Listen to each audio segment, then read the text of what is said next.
G'day everyone. This is a live broadcast from the banks of the Ovens River, about 2 or 3 kilometres upstream of Wangaratta, at a place that us locals know as Yellow Creek. Now I'm just going to move that, adjust my camera a little bit better. I think that's better. That looks a bit better. Look at the river. This is the Ovens River, and this is where Yellow Creek branches off to the side here. And I'm going to be doing a lot of this because there's flies everywhere, but I'm not going to be talking very long. I know a lot of people have contacted me and asked me what the Ovens River is currently looking like. I know a lot of people are wondering what the Ovens River is looking like because it's cod opening weekend. Well, that's what it's looking like. It's about 2 or 3 metres higher than it should be, and it's absolutely filthy. You can actually drive the four-wheel drive out to the middle of the river there under a big gravel bed. It's totally underwater, and you know what? In fact, where I'm standing here right now will most likely be underwater in another hour or two. So as soon as I'm finished filming this, I'm out of here because I don't want to get stuck. It's muddy enough and slippery enough as it is coming in here. Now, I know it's cod opening weekend and the river is quite honestly stuffed. It has turned to poo. But look at the bright side. This is what I consider, or what I call, short-term pain for long-term gain. And what that means is it's an inconvenience now. The river's stuffed right on cod opening week, and it's going to be stuffed for a few weeks ahead, I would imagine. The long-term benefits are going to be great though. Fresh water is always a good thing for any inland fishery. For example, the Murray cod will have just recently finished spawning in the river here, in the Ovens River. If they haven't already, they'll be at the tail end of their spawning run. There will be millions of little fry, tiny little Murray cod fry in the river now. What they do, when they hatch, they spend the first week or so feeding off their egg sacs. And once they've finished consuming their egg sacs, they're a little bit bigger. By that stage, they're big enough to stay upright and balance in the water. Then they start feeding independently. Now, if we don't get floods like this, there's nothing in the water for those fry to feed on, and many of them die, which means the less natural recruitment. When the water's high and dirty like this, these floodwaters, they push a lot of microorganisms and plankton and crap into the water for those little Murray cod fry to feed on. Now, ideally, this flood would have been better about 3 or 4 weeks ago, but it's better late than never, and this is going to be a great thing for the fishing long term. But as stated, it's not a great thing for the fishing short term, and I envisage that the river will probably be unfishable for a number of weeks. Heading up to Christmas, if we don't get too much rain by Christmas, it should have settled properly by then and be fishable.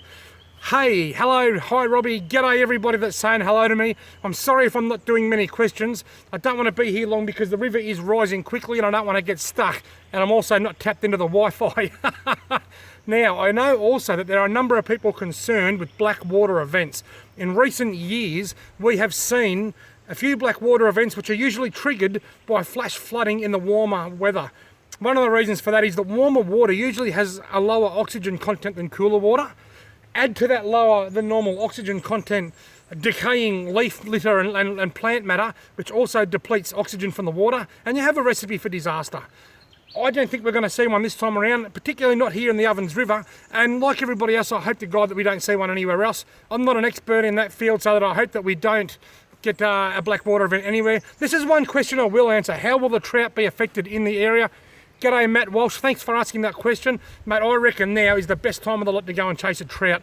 In my magazine articles, and my newspaper column, and even on YouTube, I often make mention of the best times in the summer months to go trout fishing being directly after a summer deluge, an afternoon thunderstorm, widespread rain. It doesn't matter. When the weather's warmer, the water's warmer, the trout are a bit more sluggish, fresh water pushing through pushes worms and stuff into the system, cools the water down, and it gives the trout reason to get out of bed and go and find something to eat. Now is the best time of the lot to go trout fishing. The Murray River is going to get dirty, no doubt as well, but I don't know how dirty or how long it will take. You see, a lot of this water will be making its way down to Lake Mulwala now. The top end of Lake Mulwala will get very, very dirty. If you happen to be heading down to Lake Mulwala this week, or any time in the next week or so, personally, I would be heading to the lower end of Lake Mulwala because a lot of the dirt and stuff, as it hits the lake, the water slows right down and a lot of the sediment can settle. When we get big, major flooding, the dirty water will push throughout the whole lake. I don't know whether we're going to get that much major flooding now. I don't know whether this flood is going to be anywhere near as bad as what the media have been telling us for the last couple of days. But one thing I do know, it's high, it's filthy, the river is stuffed and it's getting worse by the minute. I reckon this time tomorrow, if I decide to go live again, if I get time, it won't be from this particular spot, it'll be from higher ground because this is going to be underwater. I hope this gives you an insight as to how dirty the Ovens River is at the moment. Anybody that was planning to head to the Ovens River over the next week or two, I'd be changing your plans. I'd be heading somewhere down the lower Murray River, down around Echuca, somewhere that's downstream of the flush that's pushing through here now. And then as this dirty water gets down there, then it's time to head up to the headwaters when the tail end of the flush is coming through, because this flush is a big flush. It's bigger than the flush in my toilet last night after I had pizza for tea.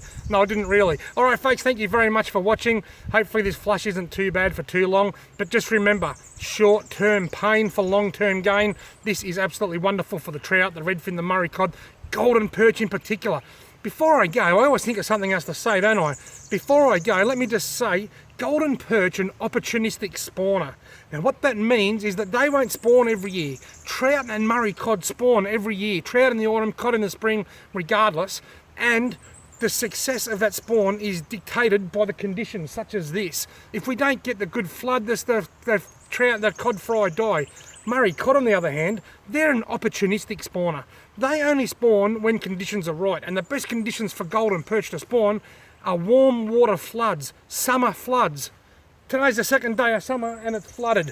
There's not a lot of golden perch in the Ovens River, but if we get a good flood in, say, the Campaspe or the Loddon or even the Broken, where there's better numbers of golden perch, this can be absolutely amazing for golden perch.